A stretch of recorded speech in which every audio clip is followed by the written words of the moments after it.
சிவா திருச்சிற்றம்பலம். தென்னாடுடைய சிவனே போற்றி, எந்நாட்டவர்க்கும் இறைவா போற்றி. நமச்சிவாய வாழ்க, நாதன் தாழ் வாழ்க, இமைப்பொழுதும் என்னெஞ்சில் நீங்காதான் தாழ் வாழ்க. ஈர்த்து என்னை ஆட்கொண்ட எந்தை பெருமான் நம் பெருமான் சிவபெருமான் திருவடிகளை மனம் மொழி மெய்களாலே வணங்கி எம் பெருமக்கள் நாயன்மார்களுடைய திருவடி தாமரைகளை இதய கமலத்தில் வைத்து போற்றிக் கொண்டு எனது அருட்குருநாதர் திருமுறை பன்னிசை மாமணி வே சுந்தரமூர்த்தி தேசிகரையாவுடைய திருவடிகளை நீல நினைந்து திருமுறை செந்நெறிக்குள் என்னை ஆற்றுப்படுத்திய சிங்கப்பூர் திருஞான சம்பந்த பெருமான் சிவநெறி திருக்கூட்டத்தின் அடியார் பெருமக்களது திருவடிகளை நீல நினைந்து மற்றும் அடியார் பெருமக்களது திருவடிகளை வணங்கிக் கொண்டு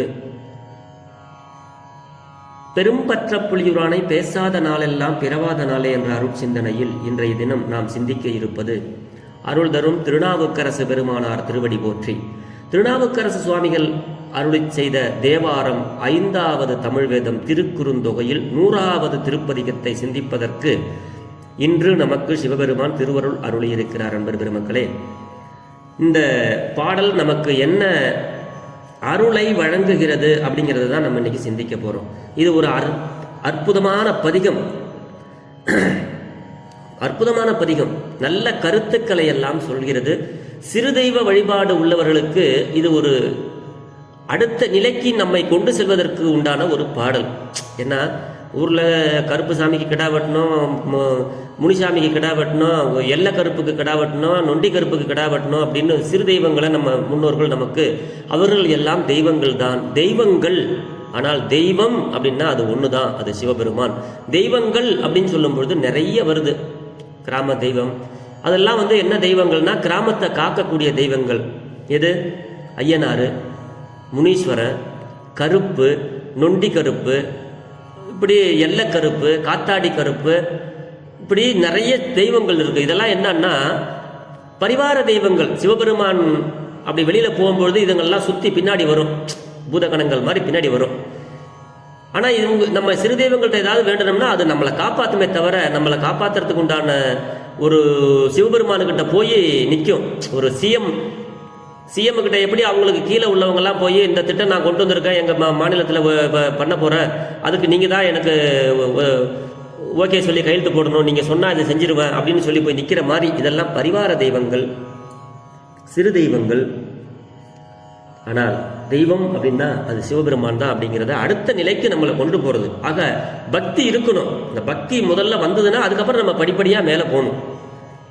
அதுக்குதான் இந்த பாடல்ல சொல்றாரு, ஒரு இடத்துல 2வது பாட்டுல சொல்றாரு, இந்த பதிகத்துல 100வது பதிகத்துல 2வது பாட்டுல, எப்பா மீண்டும் மீண்டும் செத்து செத்து பிறப்பதே தெய்வம் என்று பொய்யாக கருதி பக்தி செய்யும் மனப்பாறை உடையவர்களுக்கு இறைவன் என்று திருமாலோடும் பிரமனும் துதி செய்ய நின்ற சோதி உள்ளத்தில் பொருந்துமோ? தெரியுமா? உள்ளத்துல பொருந்துமானா நம்ம நினைப்போமா? எல்லா தெய்வங்களையும் சிறு தெய்வங்களை கும்பிட்டுட்டே இருக்கிறோம். ஆனா சாமி என்ன சொல்றாங்கன்னா, தெய்வம் அப்படின்னா பிறப்பும் இறப்பும் இல்லாத ஒருவன் தாண்டா தெய்வமா இருக்க முடியும். இந்த பிரம்மா விஷ்ணு சிறு தெய்வங்கள்லாம் அப்பப்பயும் செத்து செத்து பிழைச்ச தெய்வம்டா. இப்படி செத்து செத்து பிழைக்கிற தெய்வத்தை நீங்க தெய்வம்னு வணங்குறீங்க. ஆனா இதுக்கு மேல ஜோதி வடிவாக இருக்கின்றவன் சிவபெருமான். அவனை நீங்க இந்த மனசு ஏத்துக்குதாடா? அதை ஏன்டா ஏத்துக்க மாட்டேங்குது உங்க மனசு? பாறை போன்ற கல்மனம் உடையவர்களுக்குங்கிறாரு. அது ஏறுமா? ஏற மாட்டேங்குதே. சிறு தெய்வ வழிபாட்டிலே நம்ம எல்லாம் கிடக்கிறோமே. அதைத்தான் இந்த பாட்டுல சுவாமி நமக்கு சொல்றாரு. 2வது பாட்டுல, 3வது பாட்டுல தான் நமக்கு எல்லாருக்கும் தெரிஞ்ச பாட்டு. எப்பா சுருக்கமா சொல்றாரு, அடே 100 கோடி பிரமர்கள் நொந்தினர், 6 கோடி நாராயணர் அங்கனே, 7 கங்கை மணலில் இந்திரர், ஈரில்லாதவன் ஈசன் ஒருவனே அப்படிங்கிறாரு. இதுவரைக்கும் 100 கோடி பிரமர்கள் வந்து வந்து வந்து வந்து தன்னுடைய பதவியெல்லாம் முடிஞ்சு போய் அவங்க எல்லாம் அழிஞ்சு போயிட்டாங்கப்பா. 6 கோடி நாராயணர், அதுல பாதி நாராயணன். 7 கங்கை மணலில் இந்திரர்கள், இந்திரன்னா தேவர்கள், இவங்கெல்லாம் வந்து வந்து செத்து செத்து பொழைச்சு திரும்ப திரும்ப போயிட்டாங்கடா. ஆனா என்றைக்கும் நிலையாக இருப்பவன், அவனோடு யாரும் ஒப்பற்றவனாகிய இறைவன் ஈசன் மட்டுமே அப்படிங்கிறத நீங்க தெரிஞ்சுங்கப்பா அப்படின்னு சுருக்கமா சொல்றாருங்க. அதைத்தான் 100 கோடி பிரம்மர்கள் அழிஞ்சு போயிட்டாங்க, 6 கோடி திருமாலும் அழிஞ்சு போயிட்டாங்கடாப்பா. இந்த கடல்ல இருக்கிற மணலை கூட எண்ணிவிடலாம், ஆனா கங்கையாத்து மணலை எண்ணிடலாம், கடல் மணலை எண்ணிடலாம். ஆனா அதை விட அதிகமா எண்ணெயற்ற இந்திரர்கள் அப்படின்னு சொல்லக்கூடிய அந்த தேவர்கள் எல்லாம் வந்து வந்து இறந்து பிறந்து போயிட்டாங்கப்பா, பிறந்து இறந்து போயிட்டாங்க. என்னைக்கும் முடிவற்றவனாக, என்னைக்கும் நிலைத்திருப்பவனாக திகழ்பவன் ஒப்பற்றவனாகிய இறைவன் ஈசன் மட்டுமே அப்படிங்கிறத நமக்கு இந்த பாட்டில் சொல்றாருங்க. அதாவது என் தெய்வம் பெருசு, ஓன் தெய்வம் பெருசு, பெரும்பால் உயர்ந்தவர், எங்க சாமி தான் பெரிய சாமின்னு இப்படி பேசி பேசி பேசி பொழுத கழிச்சு மயக்கமாவே கிடக்குறீங்களடா. ஏன்டா உங்களுக்கு சிவபெருமான் பெரிய தெய்வம்னு உங்களுக்கு தெரியவே மாட்டேங்குது, ஏன் உங்க மனமெல்லாம் பாறையா அப்படின்னு முதல் பாட்டிலே சொன்னார் சுவாமி. அடைய அறிவற்றவர்களே, ஒருவரோடு ஒருவர் வாதம் செய்து மயங்கும் மனத்தை, இந்த மனசு மயங்கக்கூடிய மனசு உடையவர்களாய் ஏது சொல்வீராகிலும், நீங்க என்னத்தை சண்டை போட்டு என்னத்தை சொன்னாலும் சரிடா, யாதோர் தேவர் எனப்படுவோருக்கெல்லாம், எந்த தேவனா இருந்தாலும் எந்த சிறு தெய்வமா இருந்தாலும் அத்தனைக்கும் மேலாக ஒருத்தவன் தேவன் இருக்கிறான்னா அது மகாதேவனாகிய சிவபெருமான் மற்றும் அன்றி வேற யாருமே இல்லடா அப்படிங்கிறார் இந்த பாட்டுல. அதுதான் இந்த பாட்டு.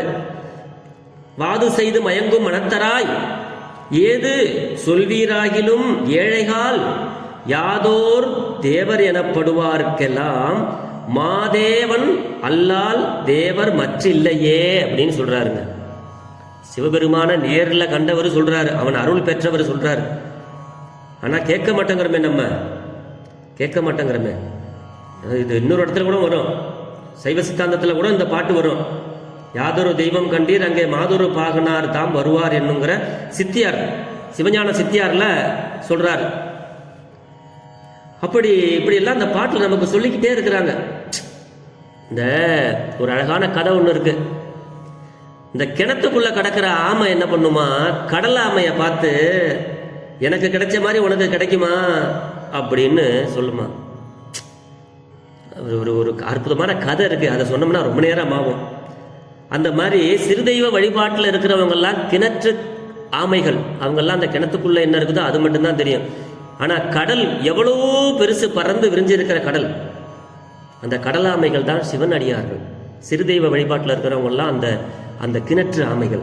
அதுதான் இந்த பாட்டில் சொல்றாரு, கிணற்றாமை கடலாமையை நோக்கி கிணற்றோடு ஒக்குமா உங்க கடல் அப்படின்னு தான். அரே கிணத்துல எவ்வளவு தண்ணி கிடக்கும், அவ்வளவுதான் கிடக்கும். இந்த ஆமை கேட்டுச்சான், ஆமை என் கிணத்துல இவ்வளவு தண்ணி இருக்கு, இதுக்கு இந்த தண்ணிக்கு இணையாகுமா அவனுடைய கடல் தண்ணி அப்படிங்குதான். ஏன்னா இது கடலை பார்த்திருந்தா தானே, கடலை பற்றி கேள்விப்பட்டிருந்தா தானே, தெரியாது. அந்த சிவசிவா அந்த மாதிரி அப்படி சொல்றத போல தேவதேவனாகிய சிவபெருமானுடைய பெருந்தன்மையை பாவிகளாகிய அந்த மக்கள் பார்த்ததற்கு அரிது என்பார். அவங்கெல்லாம் பார்க்க முடியாதுப்பா, இதுக்குள்ளேயே மயங்கி மயங்கி மனசை உடைய ஓடுறவங்க சிற்றறிவு, பேரறிவு, சிற்றின்பம், பேரின்பம், சிறுதெய்வ வழிபாடு, பெருதெய்வ வழிபாடு, இதெல்லாம் நம்ம இந்த சின்னதுல ஆரம்பிக்கிறது. நம்ம சித்தம் தெளிஞ்சு நம்மளுடைய சரியான குருமார்கள், நம்மளுடைய அருளாளர்கள்லாம் நமக்கு பாடல்கள் மூலிமா நமக்கு அருளை வழங்குகிறார்கள். அந்த சித்தம் தெளிஞ்சு அதுக்கு மேலே ஒரு படி எடுத்து வச்சு கிணத்தாமை எப்படி வெளியில் வந்து உலகத்தை பார்த்தா அப்பா அங்குதான், அந்த மாதிரி நாமெல்லாம் சிறுதெய்வ வழிபாட்டிலிருந்து பெரியதெய்வ வழிபாட்டுக்கு வரணுங்கிறது தான் இந்த பாடலுடைய முதன்மை குறிப்பாக நமக்கு நாவுக்கரசு சுவாமிகள் சொல்றாரு. இந்த ஆமை கேட்ட மாதிரி நீங்களும் இருக்கீங்களாடா, கிடா வெட்டி சோறு பொங்கி மொட்டை அடிச்சு காது குத்தி பெருசா பண்றீங்க, இந்த மாதிரி உங்க சிவபெருமான்கிட்ட பண்ண முடியுமான்னு நீங்க கேட்குறீங்க. இதை விட மேலான இன்பம் சிவபெருமானுக்கிட்ட இருக்குடாப்பா, அதை தெரிஞ்சுக்கங்கடா. ஆனா உங்களுக்கு அப்படி தெரிஞ்சுக்காமலே நீங்க இருந்துட்டீங்கன்னா நீங்கெல்லாம் பாவிகள்ரா, நீங்கெல்லாம் பாவிகள். சிறுதெய்வ வழிபாட்டிலே இருந்துட்டு செத்து போயிட்டீங்கன்னா அது பாவிகள், திரும்ப திரும்ப பிறக்கணும்டா. திரும்பவும் பிறக்காம நீங்கெல்லாம் அந்த பாவிகள் இல்லாம நல்லதை செய்யணும், நல்லதை தெரிஞ்சுக்கணும் அப்படின்னா தேவதேவனாகிய சிவபெருமானுடைய பெருந்தன்மையெல்லாம் நீங்க தெரிஞ்சுக்கங்கப்பாங்கிறாரு இந்த பாட்டுல. இப்படி என்னத்தை சொல்றது, பேய்கள் கூடி சுடுகாட்டில அமர்வானும், சிவபெருமான் இல்லாத இடமே இல்லடா, பேய்களோடு கூடி நடனமாடக்கூடிய பெருமான், வேண்டி இருந்தவர்களுக்கு அருள் வழங்கும் தேவன். யாரெல்லாம் வேண்டுவதை ஈவான் கண்டா, யார் என்னென்ன வேண்டுறீங்களோ அதையெல்லாம் கொடுக்கக்கூடிய தெய்வம் தான் எங்க தெய்வம் சிவபெருமான். தேவர்கள் முடிகள் திருவடிகளில் சாய்க்க பெறுவானும், தேவர்கள் எல்லாம் போய் சிவபெருமானுடைய பாதத்துல தங்களுடைய தலை குனிஞ்சு வணங்குறாங்களாம்டா, இதை தெரிஞ்சுக்கங்கடா அப்படிங்கிறாரு சிவபெருமான். தமக்கு உடலில் உள்ள சீவனுமாக சிவனுமாய் இருப்பவனை வஞ்சனை உடையவர்கள் சிந்தியார்கள் அப்படிங்கிறாரு. பேய் வனம் அப்படின்னா சுடுகாடுன்னு அர்த்தம்.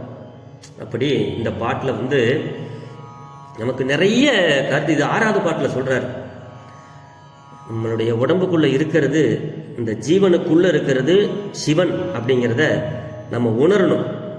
அந்த உணரணும்னா நம்ம மனசுல வஞ்சனை இருக்கக்கூடாது, பொறாமை இருக்கக்கூடாது, தான் என்ற கர்வம் இருக்கக்கூடாது. இதெல்லாம் விட்டுட்டோம்னா தான் நமக்கு அந்த சிவபெருமான் நமக்கு உடலுக்குள்ள இருந்து நம்மளை இயக்குகிறாருங்கிற அந்த அறிவை நாம் புரிந்து கொண்டால் அதுக்கப்புறம் சிவனோடு ஒக்கும் தெய்வம் தேடினும் இல்லைன்னு நம்மளே சொல்லுவோம் இல்லையா? இது சீவன்பா. இந்த சீவனை கொடுத்தது யாரு? சிவன். அந்த சிவன் தான் நமக்குள்ள இருந்து நம்மை வழிநடத்துகிறான். சீவனுமாகவும் சிவமாகவும் இருப்பவன் நம்மளுடைய சிவபெருமான். இந்த சிவபெருமான் நம்மளுடைய உள்ளத்துக்குள்ள வரணும்னா நமக்குள்ள வஞ்சனை உள்ள மனம் போயிடணும். பழிவாங்க குணம், புறம் பேசுதல், இப்படிலாம் இருக்கிற தீய குணங்களை எல்லாம் விட்டுட்டோம்னா நமக்குள்ள பெருமான் வந்துருவாரா அப்படிங்கிறார். இந்த நீங்கள் போய் வீட்டில் ஒரு ஹோமம் பண்ணுவீங்க, கோயிலில் ஹோமம் பண்ணுவாங்க, இதெல்லாம் ஹோமம் பண்ணுறதெல்லாம் சரிதான். வேள்வி செய்கிறதுன்னு பேர். அதுக்கு தீயை மூட்டி அதுக்குள்ளே என்னென்னமோ கொண்டுட்டு போய் போடுவீங்க, அதில் அக்னியை வளர்ப்பீங்க. ஆனால் அந்த அக்னி தான், அந்த நிறம் தான், அந்த நெருப்பு தான் இறைவன் அப்படிங்கிறத நீங்கள் எல்லாம் உணர்றீங்களா? முதல்ல உணர்றீங்களா? அதை உணரணும்டா முதல்ல அப்படிங்கிறார் சுவாமி. வேள்விகளில் அக்னி வளர்ப்பார்கள். அந்த அக்னி இறைவன் திருமேனியாவது என்பதை உணரும் ஆற்றல் இல்லாதவர்கள். அப்படித்தான் நம்ம இன்னைக்கு இருக்கிறோம். ஒரு வேள்வி நடக்குதுன்னா அந்த வேள்வியில் இருக்கிற அக்னி நம்மளுடைய சிவபெருமான். நம்ம சிவபெருமானுக்கு தான் இந்த வேள்விங்கிறத முதல்ல தெரிஞ்சுக்கணும். அப்படி ஆற்றல் இல்லாதவர்களாக இருந்தார்கள். யாரு? 2 பேர் இருந்தாங்க. அவங்க தான் உதாரணம் நம்மளுக்கு.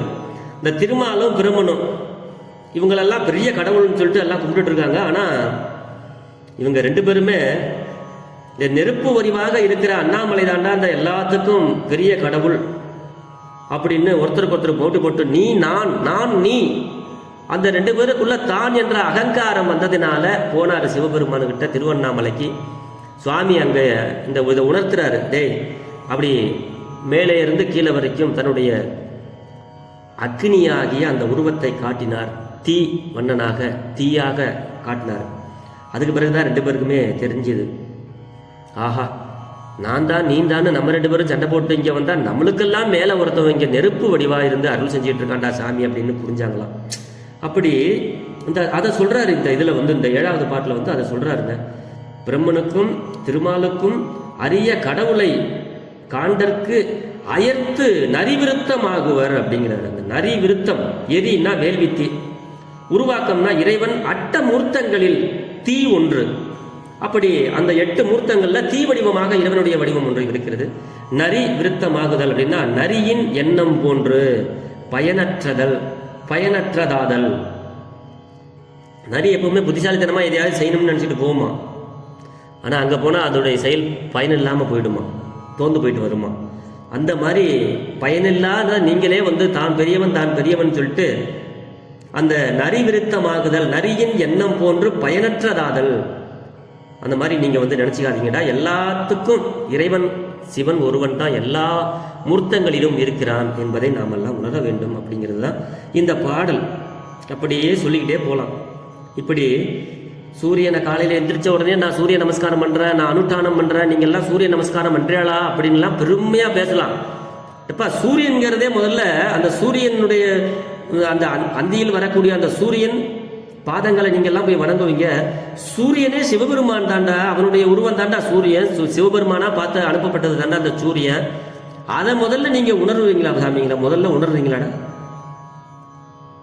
நான் சூரிய நமஸ்காரம் பண்ணுவேன், அனுஷ்டானம் பண்ணுவேன், பூஜை பண்ணுவேன், 4 வேதங்களையும் ரிக் வேதம், யசுர்வேதம், அதர்வண வேதம், சாம வேதத்தெல்லாம் நான் ஓதக்கூடியவன் அப்படிங்கிறீங்க. ஆனா இந்த சூரியனே முதல்ல சிவபெருமானுடைய உருவம் தான் அப்படிங்கிறத வந்து நீங்க முதல்ல தெரிஞ்சுக்காம இதெல்லாம் பண்ணி உங்களுக்கு ஒரு பிரயோஜனமும் இல்லடாங்கிறார் இல்லையா? அப்படி அந்தியில் சூரியன் பாதங்களை வணங்குவார். சூரியனாவான் சிவபெருமானின் உருவம் அல்லனோ. இருக்கு முதலிய 4 வேதங்களை இறைவனையே தொழும். இந்த வேதங்கள் ஐயா என ஓங்கி ஆழ்ந்தகன்ற நுண்ணியன் சுவாமி சொல்றாங்க. நம்ம மாணிக்கவாசகர் சுவாமிகள், வேதங்கள் ஐயா என ஓங்கி ஆழ்ந்தகன்ற நுண்ணியனே, இருக்கு முதலிய 4 வேதங்களும் இறைவனையே தொழும். கருத்தினை உடையது. அப்படி கல்மனம் படைத்தவர்களாய் சிலர் நினைக்க மாட்டார்கள். நல்ல மனம் படைத்தவர்கள் வேதமாகவும் சூரியனாகவும் இருப்பவன் சிவபெருமான் நினைப்பாங்க. புரியாத கல்மனம் உள்ளவர்கள், புரிய வைக்க முடியாத கல்மனம் உள்ளவர்கள் அப்படி நினைக்க மாட்டார்கள் அப்படிங்கிறாருங்க. இந்த சூரியன் அட்டமூர்த்த வடிவங்களில் சூரியனும் ஒன்று, அக்னியும் ஒன்று. இதெல்லாம் நம்மளுக்கு தெரியணும், தெரிஞ்சுக்கணும். இப்படியே நம்ம நிறைய பாடல்களை சொல்லிக்கிட்டே போகலாம். ஆக இந்த பாடலை இப்பொழுது நாம் சிந்திப்போமாக. இந்த பாடல் நமக்கு நிறைய கருத்துக்களை சொல்கிறது. இதனுடைய ராகம் நம்ம ஒரு சிறிய முயற்சியாக கல்யாணி ராகத்தில் இந்த பாடலை நாம் பாடுவோம். மாயா மாலவ கவலை ராகத்தில் பாடுவதுதான் இந்த திருக்குறுந்தொகைக்கு ஒரு நிறைய பாடக்கூடிய மரபு. ஆனால் பக்தி சுவை ராகங்களில் பாடுவது மரபாக உள்ளது என்று நமக்கு அருளாளர்கள் தொகுத்து கொடுத்ததினால இந்த பாட்டை நாம் கல்யாணி ராகத்தில் பாடி பார்ப்போம். இதுதான் கல்யாணி ராகம். கல்யாணி ராகம்ங்கிறது என்ன அப்படின்னா, இந்த லேசாக ஒரு சின்ன தெரிஞ்ச அளவில் ஒரு சின்ன நோட்ஸை ஒன்று நம்ம பகிர்வோம். சரி க ம ப த நீ ச. இதுதான். அப்ப இந்த பாட்டு நம்ம முதல்ல பாடி பார்ப்போம். வேதநாயகன் வேதியர் நாயகன் மாதின் நாயகன் மாதவர் நாயகன் வேத நாயகன் வேதியர் நாயகன் மாதின் நாயகன் மாதவர் நாயகன் ஆதி நாயகன் ஆதிரை நாயகன் பூத நாயகன் புண்ணிய மூர்த்தியே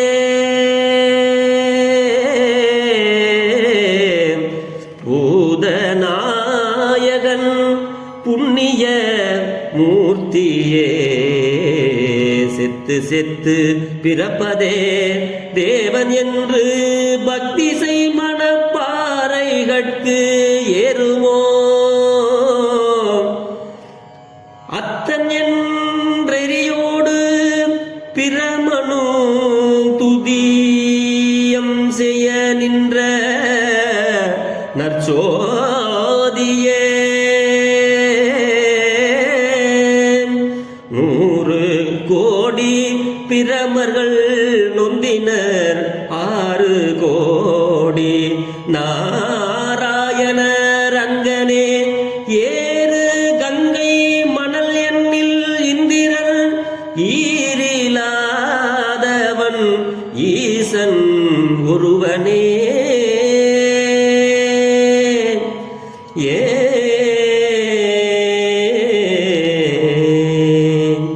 இப்படி இந்த ராகத்தில் பாடுறது ஒரு மரபு. இதை நம்ம எளிமையாக பாடணும் அப்படின்னா திருக்குறுந்தொகையில் பாடணும். எப்படி பாடுறது? சுருக்கமாக நாம் எளிமையாக முடித்து விடலாம். வேத நாயகன் வேதியர் நாயகன் வேத நாயகன் வேதியர் நாயகன் மாதின் நாயகன் மாதவர் நாயகன் ஆதி நாயகன் ஆதிரை நாயகன் பூத நாயகன் புண்ணிய மூர்த்தியே.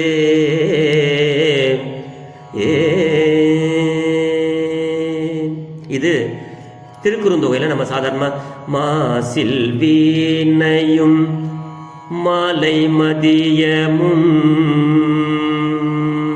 அப்படி பாடக்கூடிய இந்த பாடல்.